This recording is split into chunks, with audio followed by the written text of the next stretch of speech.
Greetings. Welcome to the final edition of Saturday Night Scares. Scary stories for adults and brave teens. I'm Kelly from the Public Library of Youngstown and Mahoning County. And for our grand finale tonight, we have a very special Halloween edition called The Last Halloween by Joe Cotel. Sit back and enjoy, if you dare.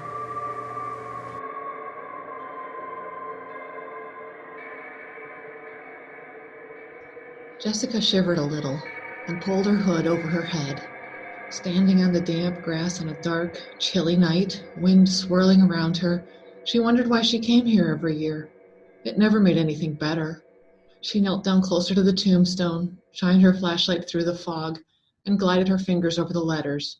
Joanna, loving daughter and sister, died October 31st. Rest in peace. As if her sister ever rested when she was alive. Bold, adventurous, outgoing, Joanna epitomized these words. They were twin sisters, but Jessica's personality leaned in the opposite direction, and yet they seemed to complement each other, balancing each other's attributes to complete each other's life. Joanna especially loved Halloween, and Jessica always marveled that her death, while tragic, almost seemed fitting that it took place on that night. Joanna excitedly planned the sisters' identical costumes for trick-or-treat every year, while Jessica followed her sister's lead. And while Joanna loved going door to door, playing tricks on neighbors, and sifting through all their candy at the end of the night, Jessica just enjoyed being with her sister. They spent years honing their Halloween traditions until that night. It was Halloween night during their senior year of high school 10 years ago. Jessica had suggested to her sister that perhaps they were too old to go trick-or-treating, but her sister just laughed, saying, "You're never too old to lose the Halloween spirit." Jessica now wished she had insisted they stay in that night, but she couldn't have known it would be the last Halloween for Joanna. A light went out in Jessica's eyes that night. Her life then seemed especially difficult after losing her sister. She felt lost, hesitant in everything she did. Things just weren't the same. Jessica visited her sister's grave every year on Halloween night. Then she went home, turned out the lights, and ignored the holiday. She didn't pass out candy, didn't wear any costumes, and didn't go to any parties. She just wanted the night to be over, and this year was no different. As she stood up to leave, she heard a crackling sound. Probably just the wind in the leaves, or maybe a squirrel, she thought to herself. The cemetery was surrounded by woods on three sides, so hearing a creature stirring wouldn't be unusual. Usually alone while visiting the small cemetery, Jessica always felt a little spooked, but tonight it felt even more unearthly. She stood alone in the cold darkness and stared through the fog at the dense forest walls around her. Only a few rays of moonlight streamed through, beaming spotlights in the fog around her. Jessica nervously looked around and swept her flashlight to look for the source of the sound, but she saw nothing. An owl hooted somewhere high in the forest, and the sound of the wind increased to a howl. She aimed her flashlight directly in front of her, and just for a second it seemed that shadowy shapes rose in the fog behind her sister's grave, followed by what sounded like a low giggle. "Okay, time to go home," she thought as she nervously glanced around. "I'm just spooking myself, and it can be dangerous out here at night. You never know who might be around." Jessica said goodbye to her sister, walked back to her car, and drove home. When she got home, she took off her coat and settled in for a quiet night. Then she noticed a message on her phone from her mom. Her mom's dog, Bubbles, had escaped again, and she was going out to look for her. She wanted Jessica to come over to the house and stay in case Bubbles returned on her own. Jessica sighed, pulling her coat back on. Her mom still lived in the house Jessica and Joanna grew up in, and that was the last place Jessica wanted to be on Halloween night. She had begged her mother to sell the house after Joanna died, but her mother insisted on staying.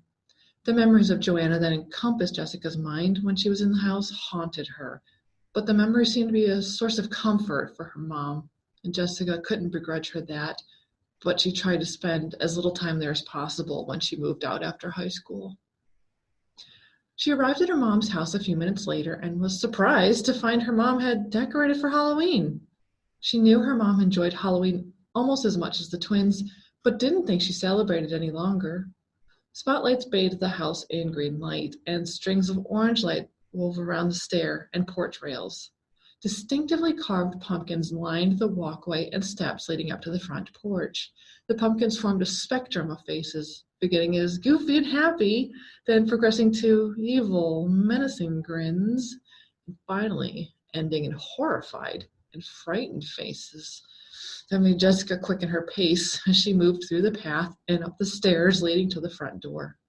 Jessica wondered why her mom would decorate so elaborately for a holiday in which such a devastating loss for their family had taken place. She paused in front of the door, crisscrossing caution tape with the words "Keep out" emblazoned over and over on it. Black spiders posted guard at various spots on the door. Jessica couldn't resist reaching out to touch one, and the furry texture surprised her. Joanna would have loved this, she thought as she entered the house, reaching over to flip a light switch on the wall. The switch softly clicked as it switched off, and the front of the house went dark. I'll keep a watch out for my mom and Bubbles, she thought to herself, but at least this should keep the trick-or-treaters away. Jessica moved through the house, turning off the inside lights as she went, and walked back into the kitchen. Sitting down at the dining room table, Jessica tried to call her mom with no response. Across the table, she spotted a photo album lying open and pulled it closer. She was mystified when she saw that the book was open to pictures of Jessica and Joanna as children, dressed in their matching Halloween costumes. I never knew she kept all these, she muttered to herself as she flipped through several pages of pictures. Every Halloween, from the first year we went to the last, she quietly reminisced. I remember the princess costumes. Wow, did we look cute. The costumes remained adorable throughout their younger years, including clowns and cut-out sheet ghosts, and became more sophisticated as the twins grew. Ooh, there's us as zombies, scary ghosts, and vampires, she said, smiling a little at the memories. I really looked good as a vampire. A little sexy, though. I'm amazed Mom let us get away with it. The doorbell rang, startling her, and she jumped in her chair as she snapped back to the present. I thought I turned the porch light off. Kids shouldn't be coming here. She stood up and trudged to the front door. She tried to peer out through the peephole, but a strip of caution tape obscured her view. She reached for the doorknob and turned it slowly. The door opened, but nobody was there. She leaned her head out the door and looked all around. I don't have any candy, she called out. Try the next house. She closed the door and decided it was probably time to call her mom again. She took a few steps back toward the kitchen when the doorbell rang. Again, she grumbled softly as she turned the doorknob. I said I don't have any. This time, a little girl stood in the doorway, dressed in a princess costume. Trick or treat, the girl grinned and said enthusiastically, holding out her bag for candy. Jessica stood motionless for a second, stunned at actually seeing someone at the door. Wow, don't you look cute, honey, she finally managed to blurt out, but I don't have any candy. That's why the lights are off. The little girl kept smiling as she looked up at her. Jessica was startled that the face looking at her resembled her own when she was that age. I'm sorry, the little girl said and reached into her bag. You can have a piece of mine if you want. You seem sad. Maybe a treat will restore your Halloween spirit. Everyone deserves a treat on Halloween. Maybe Jessica was still a little shaken from the cemetery. Or maybe it was because she hadn't spoken to anyone in a couple hours, but the little girl's voice sounded eerie, and the words she spoke made the hair on Jessica's arms stand up. You know what? Jessica responded while turning back toward the kitchen. Let me see if I can go find something for you. Jessica took a few steps and then stopped in her tracks, thinking, I don't remember seeing anyone else in the yard or at the street. Is she with anyone? When she whirled around to ask, the child was gone. Jessica walked out onto the porch, looked around and out into the yard and street, but saw no one. Where did she go? She asked incredulously. I just turned around for a second. Jessica shivered slightly, whether due to the chill of the night air or the child's mysterious disappearance, and went back into the house. That was weird, she thought, but I really should still check on Mom and Bubbles. She went back into the kitchen and sat down at the table, but she jumped when she heard a loud crash coming from the basement. She rushed over to the basement and threw open the door and flicked the light on. She froze at the top of the stairs, astonished by what she saw. The walls on each side of the stairs had been painted white with larger and smaller red, blue, and yellow polka dots bouncing down each wall. What did Mom do? She thought incredulously as she descended the stairs, but stopped halfway down when she heard music. That sounds like circus music. Is this some kind of joke? She thought as she continued hesitantly down the stairs. Reaching the bottom, she was astounded to see that the basement looked nothing like she remembered. In fact, it looked nothing like any basement she had ever seen. The circus music continued playing as Jessica surveyed the scene. The basement walls looked like the red and white vertical stripes of a circus tent, and beach balls and balloons littered the floor, which had been painted in alternating yellow and red stripes in a circular pattern. Spotlights roamed and circled throughout the space, illuminating the area with a random display. Jessica walked to the middle of the room and stood in disbelief of what she was seeing. Then a voice boomed out, "Welcome, ladies and gentlemen, to this special Halloween edition of The Circus, starring me, everyone's favorite, the circus clown." Laughter and applause filled the room. Then the voice resumed. "Happy Halloween! Halloween is a time for laughter, fun, and joy. But you haven't felt joy in a while, have you, Jessica? Not like your sister Joanna." The now petrified Jessica responded weakly to the seemingly empty room. "How did you know my name? Who is this? What's going on here?" A clown horn blared, and Jessica's attention was drawn to her left by the sight of someone bursting through a curtain. Was that a clown? Juggling multiple balls while riding a unicycle? The clown wove around Jessica in a figure-8 pattern, finally coming to a stop directly in front of her. A multicolored rainbow wig sat atop its head, with its face covered in white makeup, the look completed with a red foam nose and exaggerated blue grin. Jessica leaned in slightly to get a better look at the clown's face and recoiled when she was squirted with water from the yellow sunflower pinned to the clown's chest. As she wiped the water from her face, the clown spoke again. "Just like that. See? It's easy. Now you try it. Hold out your hand." Jessica felt her hand move on its own, and her right hand opened, palm up. She stared in disbelief as a pie suddenly appeared, and she watched, as though a spectator, and gasped when she smushed the pie directly in the clown's face. Jessica tried to stammer out an apology, but the clown just laughed and wiped pie from its face. "I heard you were looking for a little doggy," the clown said. "Does this look like it?" Twisting a green rubber balloon into a dog that did not look like Bubbles. Jessica stared dumbstruck at the clown and noticed that some of the face paint had rubbed off, and the face now seemed familiar. "You look like me," she exclaimed.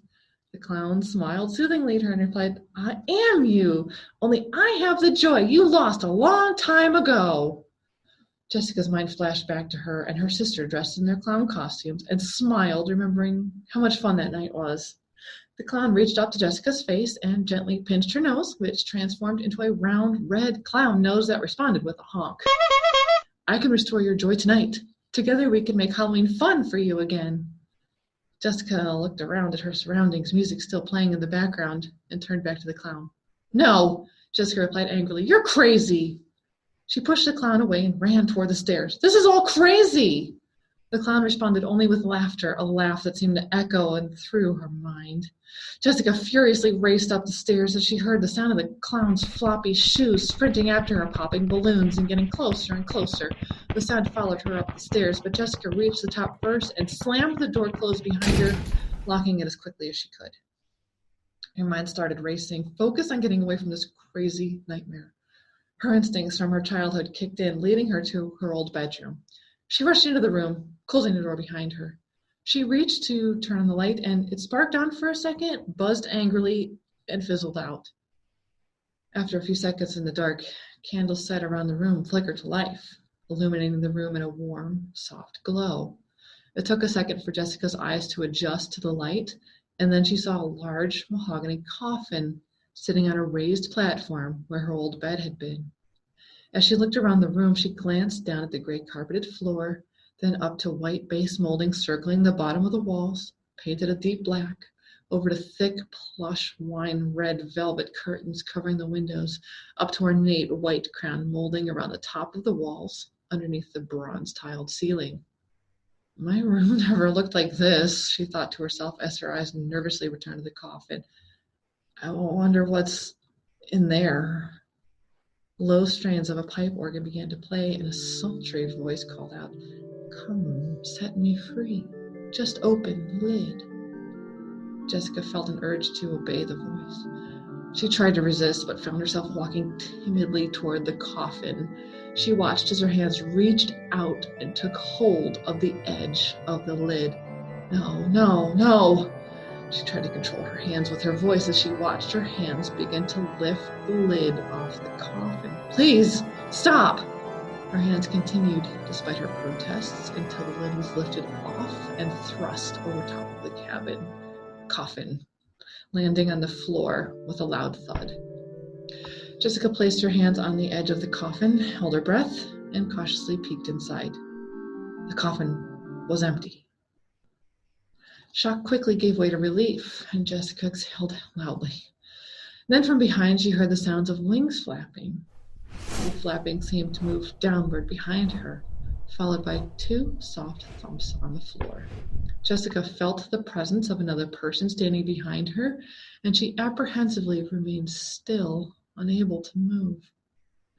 "Happy Halloween," a sultry voice spoke again. "Don't be shy. Turn around and let me see your pretty face." Jessica began to tremble and slowly turned around, only to stand face to face with herself again. This version was dressed in a vampire costume. The vampire's flowing black and red dress was similar to Jessica's vampire Halloween costume, but was more shapely and alluring. The vampire's face resembled Jessica's, but with smoky makeup that stood in contrast to her dark red lips, smiling and radiating confidence. Her hair was longer and darker than Jessica's, and had a shine that reflected the glow from the candles. Her look reminded Jessica of how well her sister pulled off her vampire costume, and she remembered feeling a little jealous of her sister that night. Jessica gazed at the woman standing in front of her, entranced by her strong, charismatic presence. She seemed so comfortable, so sexy, so powerful, the vampire said, interrupting her thoughts. Jessica stood, still trembling, baffled that this vampire who looked like her had just completed her thought. "You seem so cautious, so unsure of yourself and your place in this world," the vampire continued. "We're not that different, you know. Just a little bit more confidence, a little bit more strength, and you could command more power over your life. At work or dating life. Wouldn't you like a little more power to influence these areas?" The vampire paused as she stared deep into Jessica's eyes and seemed to draw closer without taking a step. "I can give you that power." She spoke softly and drew closer still to Jessica. Jessica didn't move, and her eyes remained fixed on the vampire as it drew closer and closer. She did want more power over her life, but this felt strange, wrong. The vampire's face drew closer still, now inches away, and she angled her head away from Jessica's. Jessica followed her movements with her eyes and watched in horror as the vampire parted her ruby red lips, bearing a set of long, sharp fangs that were moving toward Jessica's neck. The sight shook Jessica out of her trance, and the adrenaline surged through her. She screamed out, "No!" pushing aside the vampire and escaping out of the room. Something made Jessica look back at the vampire, who turned to face her and flashed an electric smile that sent a shiver through Jessica's body. A rush of wind blew the candles out, completely darkening the room again, and Jessica heard the sound of bat wings quickly coming at her in the doorway. Had she transformed into a bat and was now chasing Jessica? But just before the bat reached her, the bedroom door suddenly slammed shut, leaving Jessica standing outside the door, shaking in fright. Jessica frantically looked around, not sure where to go or what to do next. Her heart was racing, and her breathing grew quick and shallow. She panicked and ran into the bathroom, locking the door behind her. "Oh, great," she thought, the words coming at a frantic pace in her mind. "Now I'm trapped. Why didn't I just run out of the house? I could have jumped in the car and gotten out of here." She took a deep breath and continued. Maybe it's not too late. I'll just wait a minute to make sure no one tries to break in here, and then I'll check if I can make it. Exhausted, she slumped to the floor, sitting with her back leaning against the outer wall of the bathtub. She sat quietly for a minute or two, and her heartbeat and breathing began to return to normal. She knew she needed to calm down and regain her composure to have a chance at making it out of the house. She stared ahead at the bathroom cabinets, and in this moment of peace, began to reflect on what she had heard tonight. Maybe it is time to move forward and take back my life, she thought. Joanna's been gone for 10 years. I really miss her, but don't I deserve to be happy? To enjoy my life? I guess it's possible, but it's up to me to make it happen. I feel like I've been trapped by my grief, and maybe it's time to let it go. She heard a low sound inside the bathroom, or at least she thought she did. Was that a giggle? Is someone there? Jessica asked quietly and was stunned to hear her question repeated back in her voice a few seconds later. That echo, she thought to herself, it sounded weird, and it took a long time to repeat. And there's never been an echo in this bathroom before. No, Jessica continued in her head. What's happening now? I don't think I can take much more. She sat quietly for a minute, hoping the voice wasn't real. Maybe she had imagined it. Maybe it was some sort of weird echo. Maybe it was anything other than somebody else in the room with her. Her curiosity got the better of her. Who's there? She asked softly and listened for a response. She waited a minute and, hearing only silence, felt a huge wave of relief sweep over her until she heard the response. Don't you recognize me? A shiver went through Jessica's spine as she continued to listen, unable to respond. I'm you, the voice said. Jessica couldn't believe what she just heard. She had already encountered 2 people tonight who looked like her, but who were not. At least, she didn't think so. Maybe they were some warped and twisted version of her, but not her. Fear swept through her body, but she gained confidence when she remembered what the others had said about joy and power. She would stand up and face whatever this was. She rose to her feet slowly, and as she began to rise, she saw a green, swirly haze in a darkened bathroom emanating from the mirror on the wall. She continued to rise until she could see the mirror. First, she saw the top of a head, and then the face, and then the torso. Yet, where she should have seen her reflection, she now saw another version of herself in the mirror. This one seemed different from the others, though. This one seemed tentative, hesitant, more like her. The face was a perfect image of her own, except for the pale glow the ghostly face emitted. Happy Halloween, Jessica said with a mixture of defiance and fear to her ghostly reflection in the mirror. Yes, the ghostly image replied, but future ones could be better. Watch me closely and listen to what I have to say. I know you heard about regaining joy. The ghost paused as the image in the mirror morphed into the clown that Jessica met earlier, and then continued. And you heard about taking back power in your life tonight? The image in the mirror morphed again, this time into the vampire that Jessica left a few minutes ago. And I know that's what you need. I think you know it too. Perhaps it's not too late.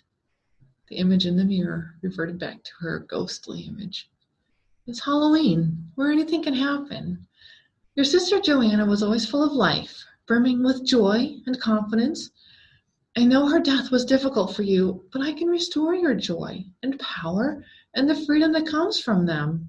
I offer you freedom to regain control of your life and to live your life to the fullest.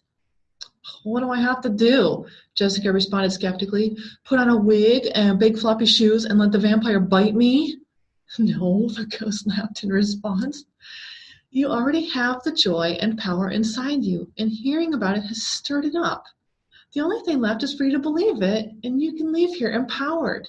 They will be yours again, and you'll be free to enjoy your life. Close your eyes. Believe. And when you open them, I'll be gone, and you'll be free. You'll have power, joy, and freedom. Life.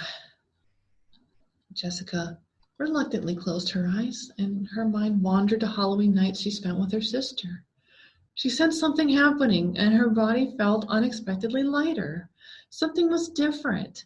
She opened her eyes to see the swirling greenish mist now surround her, and her eyes shot back to the mirror, where she saw the same face, her face, looking back at her. The face now stood inside her mom's bathroom, where she stood just a few seconds ago, and flashed a gloating smile. Struck by a jolt of realization, Jessica knew instantly what had happened. "Joanna!" she cried out. "But how? Why?" She banged furiously against the glass with her fist, screaming, "Joanna, get me out of here! You can't do this! Please!"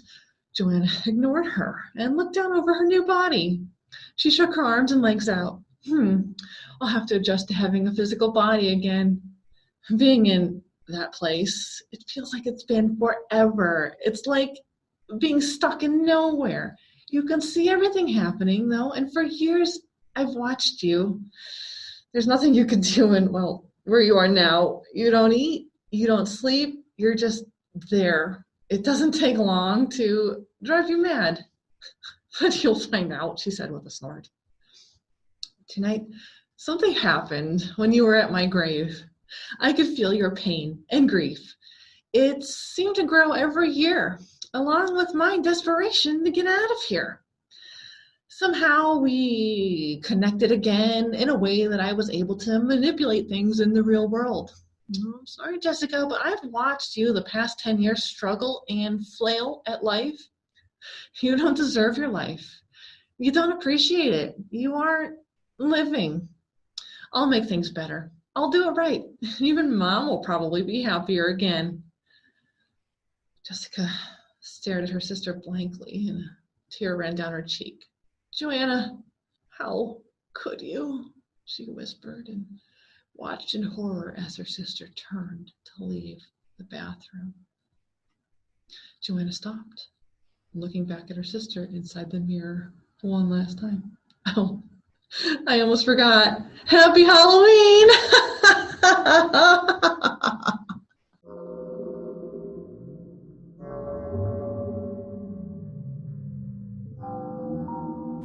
We hope that you have enjoyed Saturday Night Scares. Not just tonight, but all the Saturday Night Scares. This was the final edition of 2020, but please be sure to check out all that the library has to offer in person and on our website at libraryvisit.org. We have lots more scary stories and plenty of scary movies to borrow. Oh, and I almost forgot. Happy Halloween.